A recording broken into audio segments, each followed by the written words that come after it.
Larry Wheels during his prime was nowhere near matched to anyone. His aura was so peaked, it made it seem like bro was a one-time GTA cheat code spawned on the face of planet Earth, because the level of PRs he had broken was insane, which is unbelievably impressive and shows that Larry Wheels is truly a special human being on Earth, as his freak strength genetics has always been rooted since the early ages of his lifting career at only 17 years old.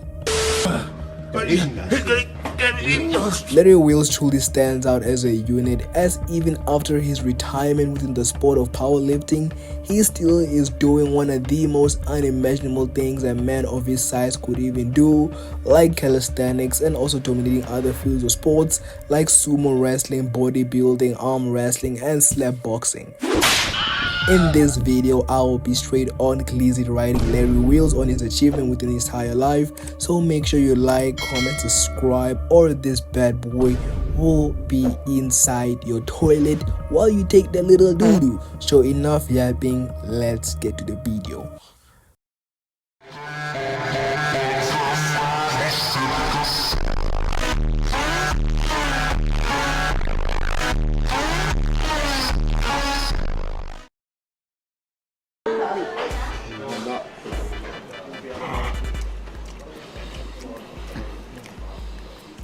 So Larry the Lobster from SpongeBob had enough and wasn't feeling satisfied from the glizzy Gluck 3000 rides he would get from Bikini Bottom, and sought to leave to enter the world outside of the ocean for a better meat riding experience and an ego stroking of his insane strength, which led to the name change of Larry the Lobster to Larry Wheels. Okay, this story didn't really exist. Okay.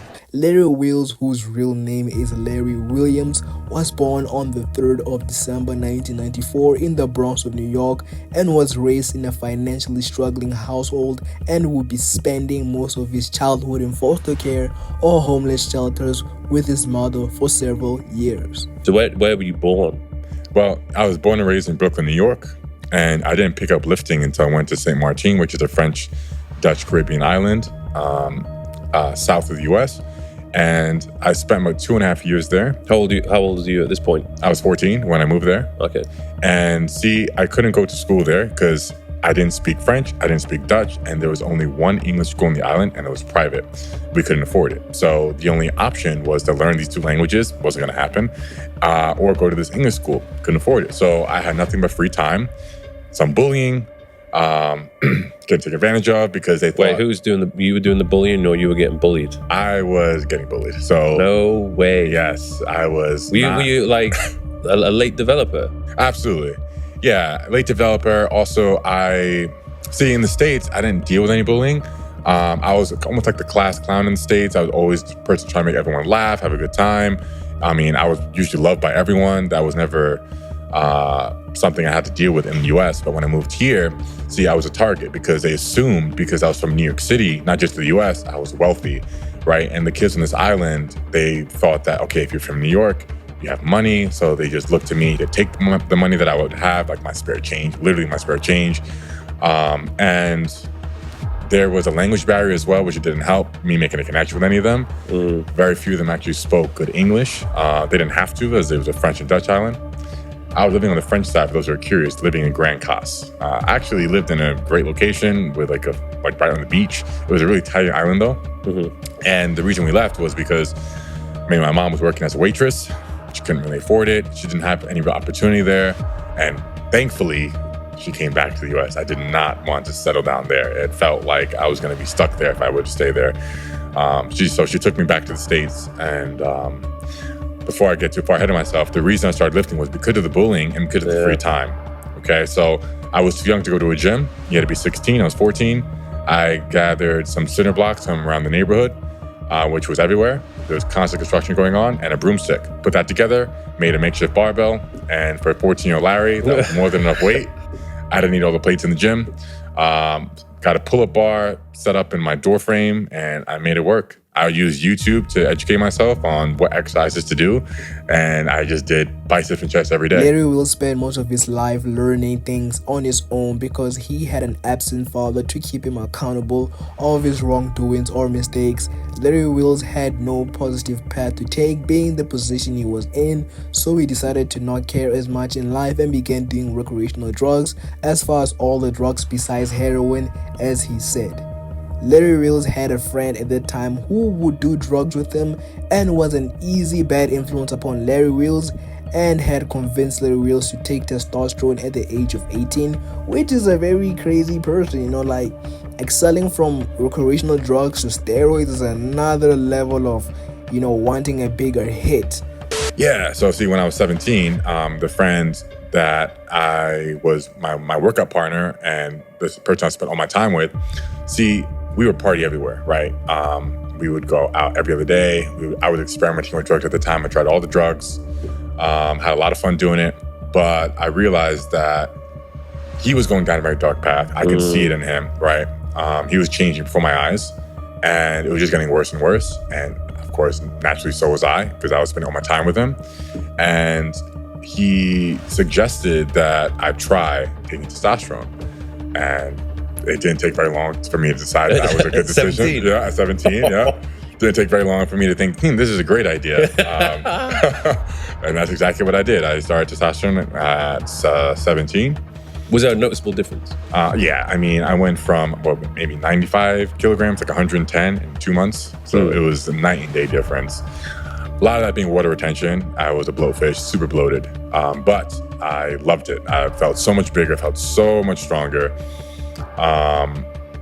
It was just a big transformation. Larry gained decent amount of muscle for his first cycle, even though most of it was loads of water retention, but the after effect was his insane strength gains in the gym. Larry Wills had discovered his untapped strength genetics in the gym and began hitting PRs week after week. These were the best starting years of Mr. Larry Wills, and really questioned where his abnormal strength would take him in a few years into powerlifting, despite being enhanced. Not a smart way to go about it, but this is how I went about it. Got it. I'd go on various forums such as T Nation, Bodybuilding.com, whoever there was information, and I said Bodybuilding.com, but this, I don't remember exactly what the websites were. This is a long time ago, but I would go on various forums, various bodybuilding related websites, and I would look up information about the various compounds. Yeah. Right? And there's a lot of them. So I would see what they would recommend a beginner cycle to take, right? And I always joke about that in my videos. Like, yeah, just go on T Nation, look at what a beginner cycle should be, and you should use that, right? And I would take less than that. So then I would think to myself, okay, well, if this person on this forum said that this is what a beginner should use, I'll use less than that and I should be fine. And that was my logic back then. Yeah. Of course, years and years later, after that, after discovering steroids for the first couple of years and, meeting the right people in the industry, then I started to really hone in on like what I really need. And as of last year, when I hit my latest deadlift PR, did I realize how little you really need to get to where I was trying to go. And I wish I had the information 10 years ago when I first started using Yeah. it. Do you think you overdid it more in the beginning? Oh my God, yeah. I overdid it until this past summer, and I was just ignorant. I just didn't know any better, Yeah. But again, trial and error. Luckily, I didn't have any permanent damage. My organs are in good health. My heart's in good health. It's not oversized. Larry Wills would go on to dominate the field of strongman, breaking various PRs within various weight classes, with his personal best being his 800-pound squat, 645 bench, 881 deadlift. So without a hesitation to confirm, Larry was at his all-time peak during those years before 2022. And yeah, we can all argue that Larry Wills hasn't changed at all, but the once fueled Larry who would throw his belt so far away it could turn into a flying bullet and instantly kill someone around the block, the average NPC background character right away. Larry Wills will never ever see that version ever again. I'm not hating on him, it's just in life you can only peak once, and at that time Larry was in his fucking peak. Larry Wills was so in his peak that a minority of lifters who would lift with Larry Wills would encounter the Larry Wills curse, whereby there was a gap between strength and they couldn't keep up with the strength Larry Wills had, which led to unfortunate injuries. Let's go. Yeah. Come on. Stay with me. Stay with me. Yes. Let's go. Move. I'm here. You've got you. You've got you. What? No. No. Drop it. No. This is not by any means to say that Larry Wheels has fallen off and needs to prepare for his retirement funds to soon lay back and let the young ones run it. All I'm saying is that we can only truly pick once, and Larry Wheels has burned the fuel he once had due to him getting older, as now he is more vulnerable to injuries, which forces him to not try to push the limits as if you're still living in back in my old times 1962 days. Larry Wheels as of today can't really hit new PRs as he has broken every PR known to man. Larry Wheels still looks forward to more of a challenging sport to dominate, like arm wrestling, where he went against Jeff Dabe, the man who would kill her wife if attempting oral on her. Larry Wheels would also partake in slap boxing, whereby he performed pretty decent but wasn't enough to take down the metal rock solid dickheads, but still proves to the world that Larry Wheels has the biggest balls, even though they're probably micro-sized down to raisins. Being from the sweet anabolics he had taken, Larry still branches on possible sports he could completely dominate, like powerlifting. Larry Wheels keeps branching out to different sports and dominating, like his second appearance in bodybuilding shows where he won his pro card and called out Sam Stolik, also getting into calisthenics coached by Chris Harrier, which in a few weeks started doing one of the most, Looney Tunes arm movement. Bro is literally 200 pounds and can literally obtain such a level of balance that 99% of calisthenics athletes barely hit in a year. It's just diabolical. It just shows to you that I told you that Larry Wheels was spawned from a special, unique, one-time GTA cheat code. Like, who else could achieve this? Larry Wheels is just everything he touches, bro, just achieves, bro, whatever, bro. If Larry Wheels has to become a porn star, bro, okay, this is going on a topic. Talk about sex addiction and their experience with steroids and how it's affected it. But I can say from experience, like, I've never had a bro talk to me about that. Hey, I have a problem. Just keep thinking about it. I can't get it off my mind. Because generally, like, being into chicks, like, hey, look at her, look at that fat ass. Like, that's just normal, right? But like, there's a time where it just gets too much. And just another thing to think about, like, if you're going to hop on really young, it's just going to always be there. And I say 9 out of 10 dudes that hop on gear, whether they have the real potential to be Mr. Olympia or a world record powerlifter or a social media star or not, are going to be hooked for life. That's what is really the dangerous part. Because it's so addicting up here, because you'll never get the same pump. You'll never feel that euphoria that testosterone gives you when it's elevated. You're never gonna have as high as a libido, which some might actually enjoy, because having a high libido feels great. That's why it's so addicting, right? All you want to think about and you consume yourself with is sex. So I think it's like you said, the long-term effect, which is the psychological effects, and how addicting it is and how challenging it is to realize, like, after you experience all these benefits of steroids, to stop it, right? In your early 20s or as a teenager, to stop after just trying it once and never use it again after experiencing how good it is, right? Like, how many can really do that? So it's like, I tell guys when they're really young and they're going to do it anyways, okay, sure, don't listen to me, do it anyways, fine.